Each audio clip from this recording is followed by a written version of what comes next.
11 patay habang 2 ang ginagamot pa sa ospital matapos araruhin ng truck ang isang pampasaherong van sa Camali, Albay. May report si Daryl Buena ng PTV Legazpi. Dakong alas 9 ng umaga kahapon, araw ng Miyerkules, habang binabaybay ng isang public utility van ang kahabaan ng highway ng Libod sa bayan ng Kamalig sa Albay, nang araruhin ito ng isang 14-wheeler na truck mula din sa bypass road sa lugar. Sa paunang report, nawalan umano ng kontrol ang 14-wheeler truck habang paliko ito, kaya nabangga ang kasalubong na van na diretsyong nahulog sa creek sa gilid ng highway. Kinumpirma ni Kamalig Mayor Caloy Baldo na umabot sa 11 ang nasawi at may 2 ding patuloy na ginagamot sa ospital.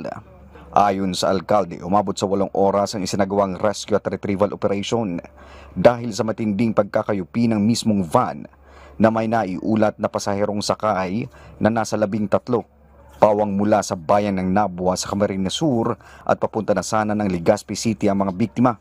Nagtulong-tulong ang mga rescuers para makuha ang mga biktima at maialis sa pinangyarihan ng aksidente. Sa ngayon, inaalam pa din ang pagkakakilanlan ng mga biktima.